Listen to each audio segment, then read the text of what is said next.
It's not, but that stuff does get out there, and to a certain extent, so you can't control it. And so some people think like, oh, they're peddling their personal life, or some people think, oh, how invasive this is and how disgusting. You can't control all that. It's going to run the entire gamut. I can't get crazy. We're doing a movie together. It's called Geely. That's right. That's why we're here. It's called Geely. We've all seen Jennifer Lopez command a stage, mic in hand, hips swaying, the crowd eating out of her palm. But last night in Las Vegas, something was different. The woman who once sang, "If you had my love" with a wink, now delivered those lyrics like a warning. And if you were paying attention, you realized this wasn't a performance. It was a counterattack. Because while J.Lo was laying out her relationship demands under the spotlight, a far darker script was unfolding behind the scenes. One written by her ex-husband, Ben Affleck. And it's the kind of bombshell that doesn't just rewrite their love story, it detonates it. Her muse. I don't think he's very comfortable with me doing all of this. But he loves me, he knows I'm an artist, and he's gonna support me in every way he can. Things that are private, I had always felt, are sacred and special because, in part, they're private. So this was something of an adjustment for me. Multiple sources close to Affleck confirm he's been privately telling friends for months that Lopez cheated on him, not just during their chaotic 2002 to 2004 engagement, but again in their short-lived 2022 marriage. And the name he's dropping? Sean Diddy Combs, the same man now at the center of a federal human trafficking investigation. The same man whose parties, lawsuits, and alleged crimes have turned into Hollywood's most radioactive scandal. The timing isn't accidental. Affleck's whispers are landing just as Lopez is trying to reclaim her narrative, standing on that Vegas stage declaring, "If you wanted my love, you'd have to earn it." But the question hanging in the air isn't about love. It's about leverage. Because if Affleck's claims are true, and if Lopez's past with Diddy is as tangled as the lawsuits suggest, then her entire empowered diva persona isn't just a brand. It's a smokescreen. Let's rewind to December 12th, 2025. Lopez, Affleck, and Jennifer Garner all show up at a school play for their respective children. The photos tell the story. Garner chats with other parents, Affleck keeps his distance, and Lopez? She's flanked by her manager Benny Medina and her mother, a human shield of sorts. No interaction with Affleck. No small talk. Just a woman who, according to insiders, has spent the last year prioritizing her children's friendships, while her marriage to Affleck imploded in August 2024. If in fact Jennifer Lopez and Ben Affleck don't have a prenuptial agreement, they've just created a lot of trouble for themselves. They're going to need attorneys, they're going to need accountants to comb through all the financial records, and even though it's only 2 years, they've each made a significant amount of money in these last 2 years. The divorce was finalized by early 2025, but the real split happened long before that, right around the time Diddy's legal troubles started making headlines. Coincidence? Maybe. But then there's the 2014 interview clip that resurfaced last month, where Lopez was asked who she'd save if she saw Ben Affleck and Diddy drowning. Her answer? "I'd let both those motherfuckers drown." Back then, it was a joke. Today, it reads like foreshadowing. Because here's what we know. Lopez and Diddy's relationship from 1999 to 2001 wasn't just tabloid fodder, it was a crash course in chaos. There was the 1999 club shooting in Manhattan, where they fled the scene in a car with a stolen firearm, leading to their arrest. Charges against Lopez were dropped, but the incident left a stain, one she's never fully scrubbed clean.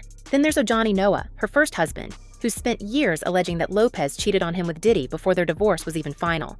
In a December 2025 Instagram rant, Noah didn't just call her out, he tied her to the freak-off parties described in Diddy's federal indictment, claiming Lopez was aware of everything during their time together. I was constantly exhausted, and I was going from movies to music to movies to music to movies to music to touring to promo to this to that. It was just relentless. And I didn't get a hold of that until I had a breakdown. How bad was the breakdown? I was doing the movie enough. I'm in the trailer. I'm walking to the set. Every time I'm walking to the set, my heart starts beating fast. My heart starts beating fast. All of a sudden, I sit down and I can't see. And let's not forget the 2001 lawsuit where Lopez sued Suge Knight over rumors of a compromising tape. Rumors Noah now says were a distraction from her own infidelity. The pattern isn't just damaging, it's a blueprint. Fast forward to 2024 and the walls start closing in. With rumors of divorce swirling, you wouldn't think now would be the best time to post a breakup song to Instagram. But that's not stopping Jennifer Lopez. Diddy's homes are raided by Homeland Security. Cassie Ventura files a bombshell lawsuit accusing him of years of abuse, including forcing her to have encounters with other men while he watched. Then comes the Netflix documentary Sean Combs, The Reckoning, which, despite its deep dive into Diddy's alleged crimes, conspicuously glosses over his years with Lopez. Why? Insiders say it's because Lopez's team threatened legal action if her name was dragged into the narrative. But the omissions speak louder than the inclusions. Like the resurfaced 2002 Diane Sawyer interview where Lopez, when asked if she was afraid during her relationship with Diddy, drops her gaze and stumbles. "I just think that cared deeply for Sean, and we just didn't have the same kind of ideals about life and family. The subtext? She got out. And now, with Diddy facing trial in May 2025, the question isn't just whether Lopez will testify, it's whether she has to. Then there's the Vegas show. Lopez doesn't just sing, she monologues. You can't have love without heartbreak, she tells the crowd, before pivoting to, you'd have to earn it, you'd have to treat me right. The timing is brutal, because while she's playing the victim on stage, Affleck's camp is leaking that he's the one who was victimized, betrayed by the same woman now lecturing the world about respect. It's really a beautiful script about love. In the middle of this, of filming this elaborate, beautiful musical, your divorce is also finalized with Ben. And, There you go. well, but Look at this guy. And the fans? They're not buying it.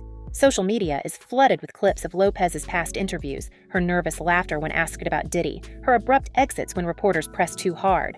One viral comment sums it up. She ran for her life once she realized who he really is. Now she's running from the truth. But here's where it gets worse, because Lopez isn't just linked to Diddy's past, she's tangled in his present. There's a story that I'm surprised that I am as interested in as I am. This is the rumor, now months-long rumors, of a divorce between Ben Affleck and Jennifer Lopez. Court documents from a 2024 lawsuit allege that a 16-year-old boy was assaulted at one of Diddy's infamous white parties in 1998. The same parties Lopez attended, the same parties where, according to multiple lawsuits, guests were sedated, coerced, and exploited. And while Lopez has never been named in any legal filings, her silence is deafening. She's promoted her divorce from Affleck, her new film, Kiss of the Spider-Woman, even her Vegas residency. But on Diddy, crickets. Except for that one moment in October 2024 when a fan asked about him at an autograph signing. Lopez didn't just walk away, she bolted. Now, connect the dots. Affleck's grudge, the resurfaced interviews, the lawsuits, the school play snub, the Vegas performance that felt less like a concert and more like a preemptive strike. And then there's the photo, taken in September 2000 at the MTV Video Music Awards, where Lopez is mid-argument with Diddy, his hand on the wall behind her, her body language screaming, "Get me out of here!" As soon as you hook up with a guy, Yeah. I don't know how a relationship could survive. It's difficult to be under that, microscope. Yeah. Does it seem like everything is doomed from the beginning? You know what I mean? No, I don't feel that. I feel that I live my life very out loud, even though I was in the public eye. And I wanted to share my life with someone. That photo wasn't just a moment. It was a preview of the fights, the threats, the alleged ultimatums Diddy would throw at her, like, "Where do I send the divorce papers?" A sick joke, considering they were never married. Of the nights she'd later describe as emotionally exhausting and scary. Of the reason she told Vibe in 2003 that she couldn't imagine having children with him because I'd be home wondering where somebody is at 3 a.m. And yet, despite all that, she stayed in his orbit, hugged him at her 2018 Vegas show, joined his live stream dance parties during lockdown.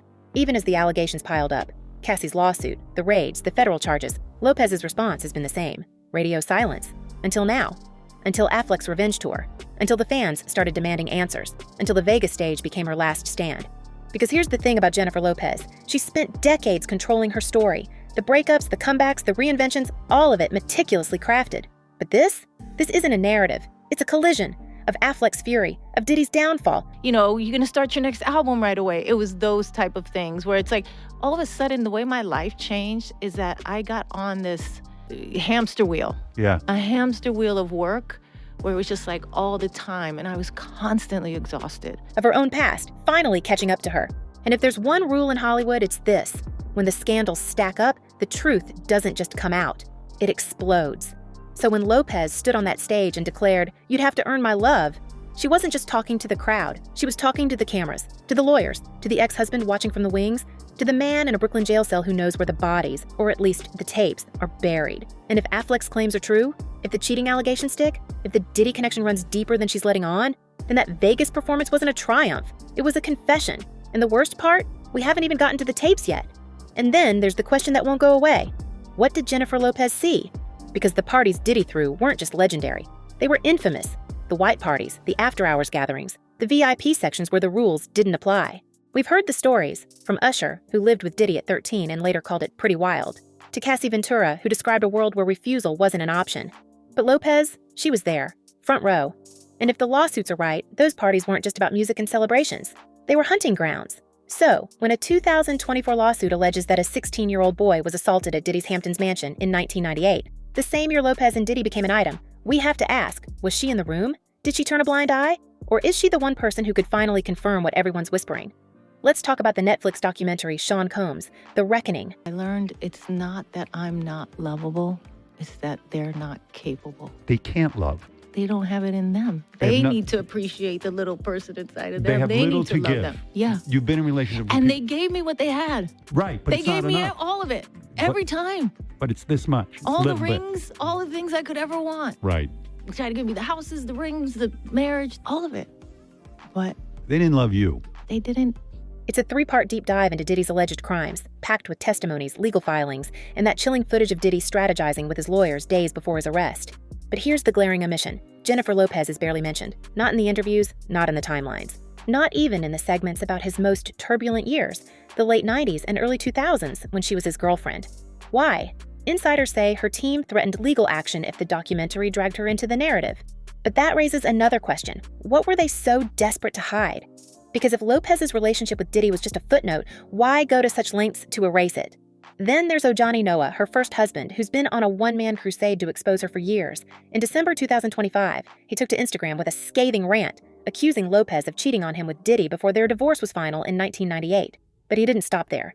He tied her to the freak-off parties, the same ones described in Diddy's federal indictment as gatherings where guests were allegedly coerced into intimate encounters. I want to get better every day. Well, you don't want to write yourself off. Right. You know, and if you're going to hide the fact that listen, a lot of people didn't get to 50. Right. A lot of people didn't make it, so celebrate for them. That's what I try to say.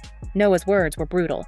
She was cheating on me with Diddy. We got divorced in 99, almost 2000, and so she went on dating Diddy. So apparently there's a tape of J-Lo out there from 2001. Now, let's pause on that. A tape from 2001. The same year Lopez and Diddy split for good after a relationship she later called emotionally exhausting and scary. The same year she told Rolling Stone that Diddy would jokingly ask her, "Where do I send the divorce papers?" A dark humor that doesn't seem so funny now. And if Noah's right, if that tape exists, then Lopez isn't just a bystander in Diddy's downfall. She's a participant. But here's where it gets even messier. Because Lopez didn't just date Diddy, she survived him. And in the years since, she's carefully curated her image as a woman who's overcome hardship, who's stronger for the battles she's fought. But what if those battles weren't just personal? What if they were legal? In 2001, Lopez sued Suge Knight and Death Row Records, claiming they were planning to release a compromising tape of her. The case was settled, and Knight's team denied any tape existed. But fast forward to 2025, and Noah's bringing it all back up, suggesting that the real tape, the one that matters, isn't from her past with Knight. It's from her time with Diddy. And if that's true, then Lopez's lawsuit wasn't just about protecting her reputation. It was about burying evidence. Now, let's talk about the fans. Someone to be there when I'm having my big important moments on the red carpet. I want someone to be there, you know, when I'm doing whatever, or when we're going to the store, whatever it is. Like, I wanted to share that. And so I didn't hide from it, and I spoke about it. And I think now, after what's happened in the past few years to me and to my children, I just feel like I want to keep that part so much more quiet in my life. Because while Lopez has been silent, they haven't. Social media is flooded with demands for her to testify in Diddy's trial. Clips of her 2002 Diane Sawyer interview, where she avoids eye contact when asked if she was afraid of Diddy, are going viral. She ran for her life once she realized who he really is, one comment reads. She needs to testify, another insists. And then there's the photo, taken at the 2000 MTV Video Music Awards, where Lopez is mid-argument with Diddy, her body language screaming, "Get me out of here!" That photo wasn't just a moment. It was a warning, one that 2 decades later feels like a confession. But Lopez isn't the only one with questions to answer. Let's not forget Ben Affleck, the man who, according to sources, has been telling friends that Lopez cheated on him with Diddy, not just during their first engagement, but during their 2022 marriage. The same man who, despite their divorce, still shows up to her film premieres, who praises her in interviews, who plays the part of the gracious ex. But if the rumors are true, if Affleck really believes Lopez betrayed him with Diddy, then his public support isn't just generous, it's strategic. Because if he's the one who knows the truth, if he's the one sitting on the receipts, then every kind word, every red carpet appearance, every Jennifer is incredible soundbite isn't just PR, it's a trap. And Lopez, she's walking right into it. And then there's the mother factor. Guadalupe Rodriguez, Lopez's mom, was right there beside her at that school play in December 2025. The same woman who, according to Noah, was involved in the 2000s lawsuit where Lopez accused him of having a compromising tape. She was doing anything malicious towards me, Noah claimed. She even tried to put me in jail. Now, if Guadalupe was willing to go that far to protect her daughter's image back then, what's she capable of now?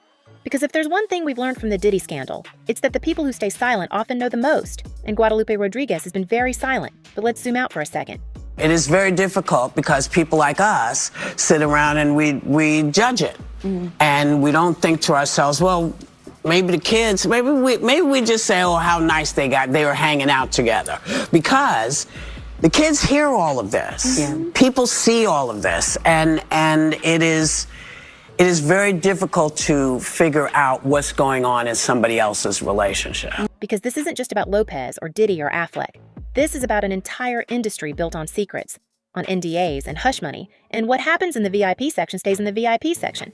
It's about the way powerful men like Diddy could allegedly operate for decades, surrounded by enablers, protected by fear. And it's about the women who survived them. Women like Lopez who've had to decide, do I speak up and risk everything, or do I stay quiet and let the past stay buried? Because make no mistake, if Lopez testifies, if she finally breaks her silence, it won't just be about her. It'll be about every star who ever turned a blind eye, every manager who looked the other way, every fan who chose to believe the fantasy over the truth. And that's the real scandal here. Not the affairs or the lawsuits or the tapes, but the fact that, in Hollywood, the truth is just another commodity. One that gets bought, sold, and buried until it doesn't. Until the ground shifts. Until the people who've spent their lives controlling the narrative suddenly realize they're not in control anymore. So here's what we know. Jennifer Lopez is at the center of a storm. One that involves her ex-husband's grudge, her former lover's legal nightmare, and her own carefully constructed legend. She spent decades telling us who she is. Jenny from the block, the girl who made it, the woman who refuses to be a victim. But the question now isn't about who she says she is. It's about who she really is. And more importantly, what is she willing to do to protect that image? Because if there's one thing we've learned from the Diddy scandal, it's that the past doesn't stay buried forever. And if Lopez thinks she can outrun hers, she's about to learn a very expensive lesson. So tell us, do you think J.Lo knows more than she's letting on? Or is she just the latest casualty in Diddy's fall from grace? Drop your theories in the comments, smash that like button, and don't forget to subscribe, because when it comes to Hollywood's darkest secrets, this is only the beginning. Stay fierce, stay curious, and remember, the truth always finds a way to the surface. Until next time.